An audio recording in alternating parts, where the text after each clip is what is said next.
అపోస్తలుల కార్యాల గ్రంథం 5వ అధ్యాయం.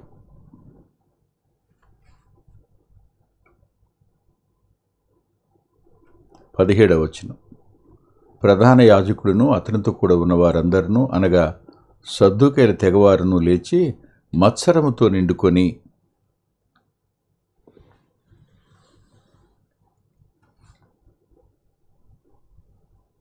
ఈ బైబిల్ అధ్యయన సమయంలో ప్రభు శిష్యులు అనే అంశాన్ని మనం అధ్యయనం చేస్తూ అపోస్తలుల కార్యాల గ్రంథం దగ్గరికి వచ్చాం. యోహాను గారితో ప్రారంభించాము, కానీ పేతురు యోహాను గారు కలిసి చేస్తున్న పనులని మనం అధ్యయనం చేస్తూ వస్తున్నాం. ఆ క్రమంలో ప్రభు శిష్యులందరూ కలిసి చేసిన కార్యాలు ఈ 5వ అధ్యాయంలో కనపడతాయి. ఈ 5వ అధ్యాయం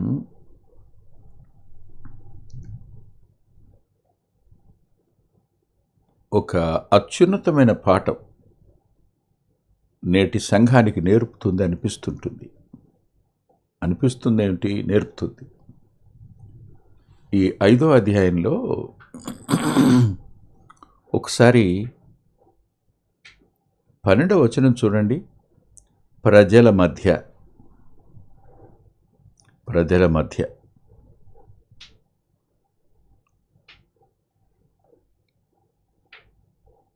ఏక మనస్కులై సొలొమోను మంటపములో ఉండిరి. మధ్యలో ఉన్నవి విడిచిపెట్టేశాను. దేవుడు ఎక్కడుంటే ఆ కార్యాలు ఆయన చేస్తారు, అవసరమైతే చేస్తారు. ప్రజల మధ్య అపోస్తలులు ఉన్నారు, ఏక మనస్కులై ఉన్నారు. వారిలో వారు సొలొమోను మంటపంలో ఉన్నారు.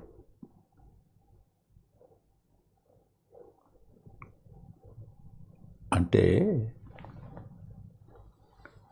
నేటి దినాన్న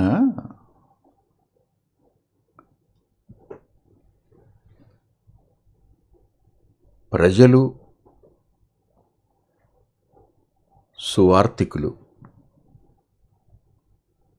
ప్రజలు, దేవుని సేవకులు, వీరి మధ్య ఉన్న ఒక సంబంధం అది మన ఆలోచనకు అందనిదిగా అనిపిస్తుంటుంది.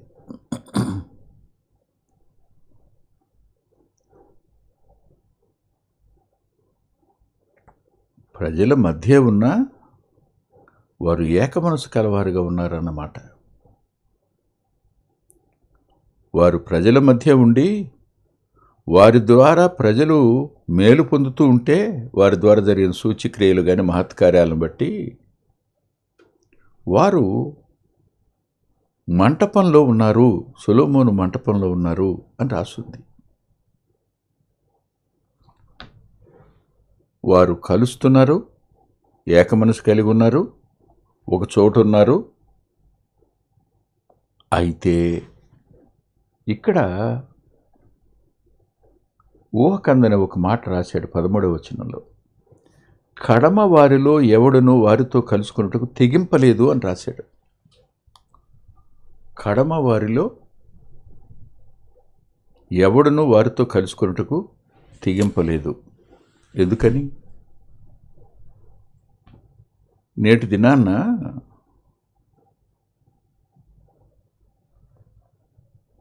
సంఘంలోనికి వచ్చే వ్యక్తులు, సేవకుల దగ్గరికి వచ్చే వ్యక్తులు, పరిచారకుల చుట్టూ ఉండే వ్యక్తులు, స్వార్థికుల వెంబడి ఉండే వ్యక్తులు ఎలాంటి వారుగా ఉంటున్నారు? వారిలో ఏమీ లేదు.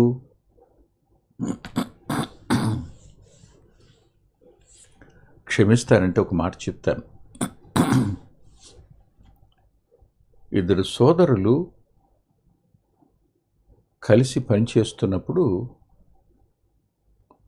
వారిద్దరిలో ఏక మనసు పోగొట్టడానికే పనిగట్టుకుని వచ్చి ప్రయత్నం చేసేటువంటి వ్యక్తులు ఉంటారు. విచిత్రం ఏమిటంటే వాళ్ళు కూడా దేవుని పనిచేసేవారే, దేవునితో ఉన్నవారుగా కనపడేవారే. ఏదైనా పరిశుద్ధత కొరక కాదు, ఏదైనా సంఘ క్షేమం కోసమా కాదు, ఏదైనా దేవుని మహిమ కోసమా కాదు, ఆధిపత్యం కోసం, తనకు తెలిసిన వాక్యాన్ని ఆధారం చేసుకుని ఆయన ఎలా చేస్తున్నాడు, నువ్వు మౌనంగా ఉంటే ఎలాగూ అని బోధించే వ్యక్తులు ఎక్కువైపోయినారు. ఈ కారణం చేత ఒకే చోట ఒక్క స్థలంలో పెరిగి ఒక్క ఇంటిలో పెరిగిన సహోదరులు సహితం విభేదాలకు లోనవ్వడానికి ఇది కారణమవుతుంది. జ్ఞాపకం పెట్టుకోండి, ఇక్కడ కడమవారు అన్నప్పుడు ఈ కడమవారు ఎవరు అన్న ప్రశ్న నా అంతరంగానికి పదే పదే వస్తుంది. బహుశా ఎవరు సంఘంలోనికి చొచ్చుకుని వచ్చారో, ఎవరు పూర్తిగా కమిట్మెంట్ లేనివారుగా ఉన్నారో, దేవుని చేసే కార్యాలను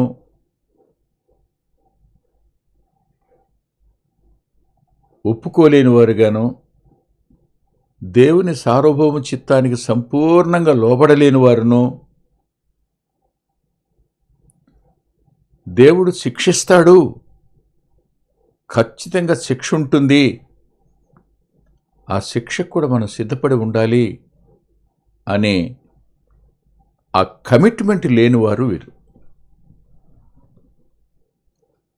ఈ మాట నేను అనడానికి నాకు 2 కారణాలున్నాయి. మొదటి కారణం నేను మీకు చూపిస్తాను, చూడండి. 5వ అధ్యాయం 11వ వచనం, సంఘమంతటికిని ఈ సంగతులు వినిన వారందరికీ మిగులు భయం కలిగెను. సంఘమంతటికిని అంటే సంఘంలో ఉన్న వారందరికీ, మిగిలిన వారందరికీ అంటే సంఘం నుంచి సమాచారం అందేటువంటి వాడి బంధువర్గం కానీ ఎవరికైనా సరే, చుట్టుప్రక్కల ఉన్నవారికి, వాళ్ళకి మిగుల భయం కలిగిందట. కారణం, దేవునితో ఆటలాడకూడదని. మనిషి గుర్తుపెట్టుకోవాల్సిన 2 విషయాలు: 1 పాపంతో ఆటలాడకూడదు, 2 దేవునితో ఆటలాడకూడదు. పాపంతోనూ దేవునితోనూ చెలగాటమాడేవాడు తన బ్రతుకును తానే సర్వనాశనం చేసుకుంటున్నవాడని గుర్తుపెట్టుకోవాలి. అకస్మాత్తుగా 2 మరణాలు వెంటొచ్చినాయి, వెనువెంటనే వచ్చినాయి, ఒకదాని తర్వాత ఒకటి. అది మిగుల భయానికి కారణమైంది. కానీ అపోస్తలుల మధ్య ఏకమనస్సుకు కారణమైంది. విచిత్రం, 14వ వచనం, ప్రజలు వారిని ఘనపరుచుండిరి, ప్రజల ఘనతకు కారణమైంది. కానీ ఈ మధ్యలో కడమ వారిలో ఎవడును వారితో కలుసుకొనుటకు తెగింపలేదు. అంతకుముందు పదే పదే వచ్చి పేతురు దగ్గర కూర్చునేవారు, పదే పదే వచ్చి యోహాన్ దగ్గర కూర్చునేవారు, పదే పదే వచ్చి యాకోబు దగ్గర కూర్చునేవారు, పదే పదే వచ్చేసి శిష్యుల దగ్గర కూర్చుని కబుర్లు ఆడుకుంటూ ఉండేవారే. కొంతమందికి ఇదే పని. వారు క్షమిస్తారా? అభిమానులు. ప్రభువుని అభిమానించేవారు, ప్రభు శిష్యుల్ని అభిమానించేవారు అంతవరకే. కానీ ప్రభువుని వెంబడించేవారు కాదు, సంఘంలోనివారుగా కనపడతారు కానీ అప్పగించుకున్నవారు కారు. ఇలాంటి వారు కొంతమంది ఉంటారు. అంటే శిక్ష రావడం అనేది, చాస్టైజ్మెంట్ అనేది ఎప్పుడైతే వచ్చిందో సంఘానికి, అప్పుడు ఎవరు ప్రమాణాలు లేకుండా తిరిగి జన్మించిన అనుభవం లేకుండా సంఘంలో మేము కూడా వ్యక్తులమే, సభ్యులమే, మాకు స్థానం కావాలి అనుకునేవారు ఎవరైతే ఉన్నారో వాళ్ళందరూ ఆ ఛాయలు కూడా రాకుండా వారు దూరంగా ఉండడం. అంటే అపోస్తలుల్ని కలుసుకోవడం అనేది తెగించడం. దేనికి తెగించడం? ఇక్కడ మరి 2 మాటలు చెప్తాను. ఒకటేమిటంటే,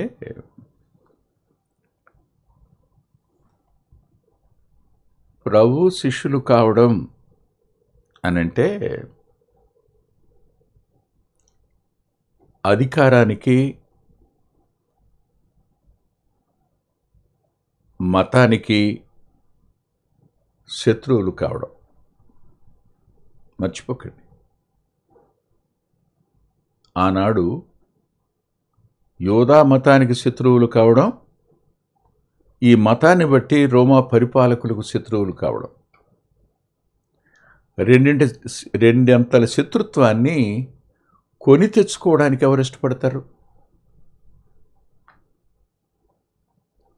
రెండంతల శత్రుత్వాన్ని చేజేతులు ఎవరు తెచ్చుకుంటారు? మతంతో పోరాటం ఉంటే ప్రజల మధ్య బ్రతకడం కష్టం. అధికారులతో పోరాటం ఉంటే ఆ దేశంలో బ్రతకడమే కష్టం. ఈ రెండంతల కష్టాన్ని ఓర్చుకోలేరు. అయినా పర్వాలా, మనకి దేవుడున్నాడు అని అనుకున్నా దేవుని ఇష్టానుసారం కాకుండా జీవిస్తే ఏమవుతుందో తెలియని వారు వచ్చి కలిసిపోయినట్టు ఉంటారు. వాళ్ళు అంటుంటారు, ఏం చేశారయ్యా, వాళ్ళు తప్పేం చేశారయ్యా, వాళ్ళు సరిగానే మాట్లాడతారు, వాళ్ళు తప్పులు చేయరు, వాళ్ళ మీరు గుళ్ళు దోచుకున్నారా, వారు మీ దేవతలను ఏమైనా విమర్శించారా, అటువంటి ఏం చేయలేదు కదా అనేవారు ఉంటారు. అపోస్తల కార్యాలు అలాంటి వాళ్ళు ఉన్నారు. క్రైస్తవ్యాన్ని సమర్థించే వ్యక్తులు ఉన్నారు. గమాలియల్ వ్యక్తులు ఉన్నారు. అక్కడ సమాజ మందిరంలో నిలబడి అపోస్తలుల గురించి సాక్ష్యం చెప్పిన వ్యక్తులు ఉన్నారు. వాళ్ళు మీరెందుకు వాళ్ళ మీద ఎంత కష్టం పెట్టుకుంటారు మీరు అని ఆనాడు చూడండి, ఎవరైతే అధిపతులుగా ఉన్నారో వాళ్ళు అన్నారు 19వ అధ్యాయం 37వ వచనంలో, మీరు ఈ మనుషులను తీసుకుని వచ్చారు, వీరు గుడిదోచిన వారు కారు, మన దేవతలను దూషింపలేదు అన్నారు.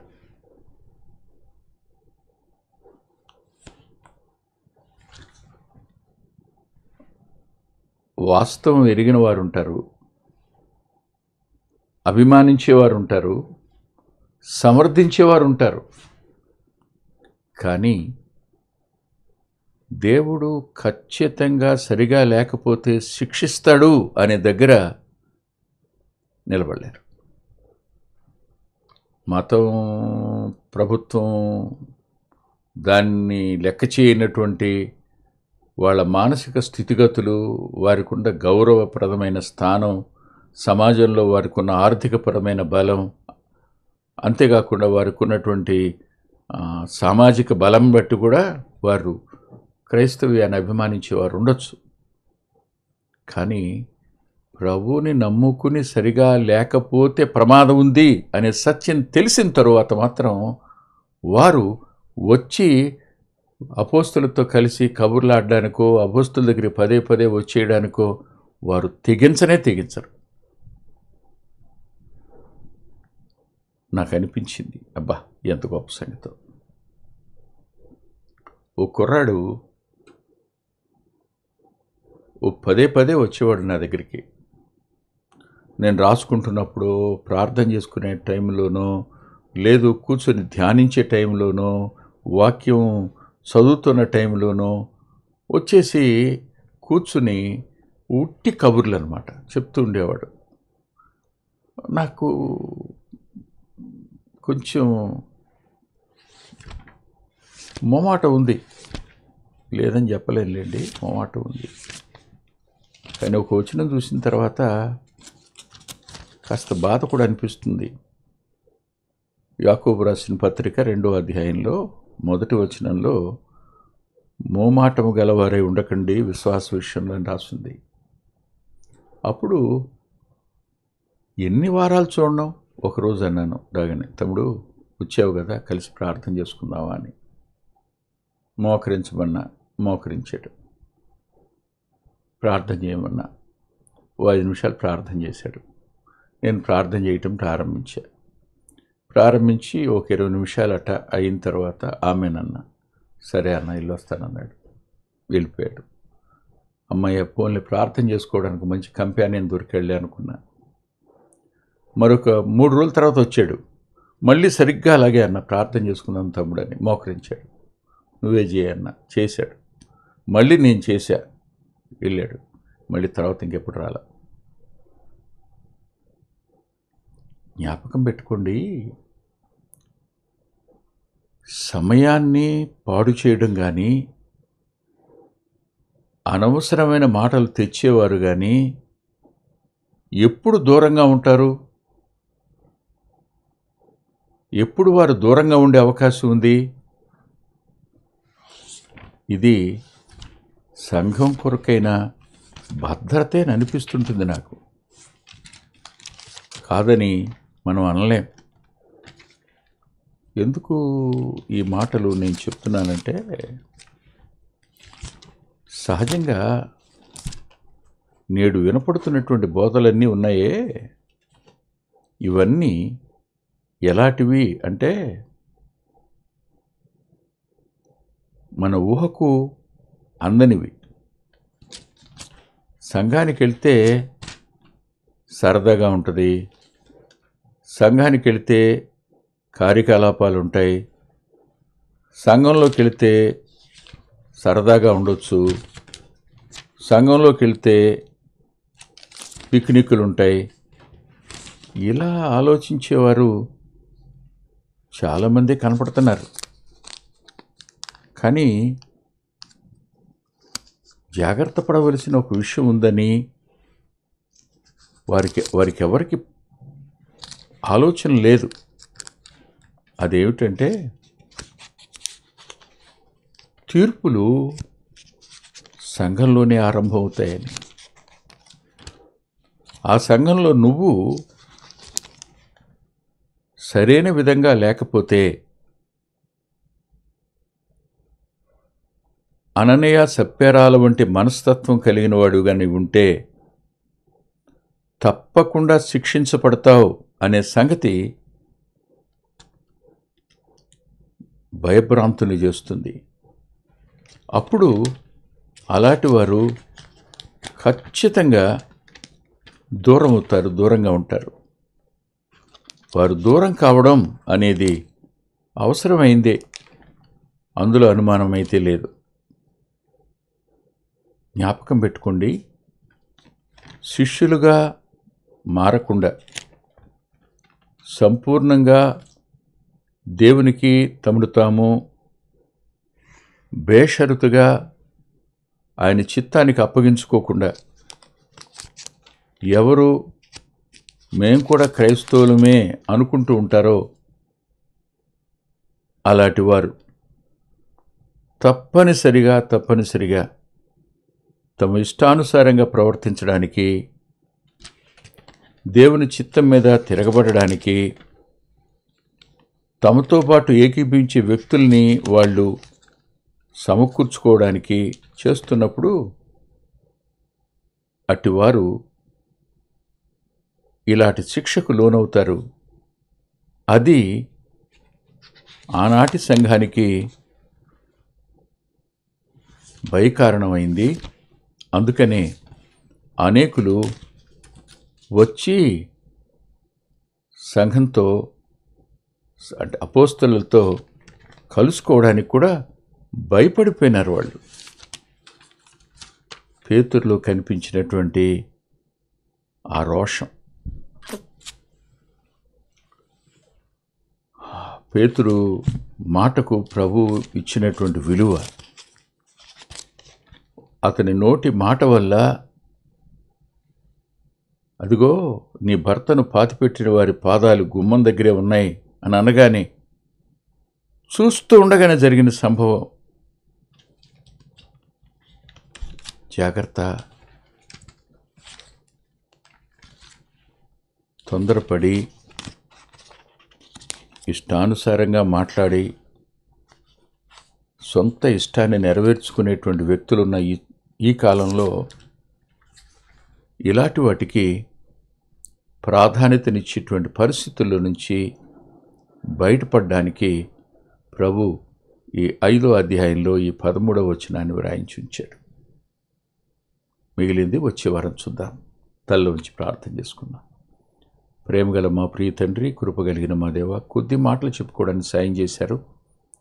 ఎంతైనా నమ్మదగిన వారు మీరు. విన్న మా ప్రియుల అంతరంగాలు నీ భయం చేత సంపూర్ణంగా నియంత్రించబడునుగాక. నీ భయం మా అంతరంగాలలో స్థిరంగా నిలిచి ఉండునుగాక.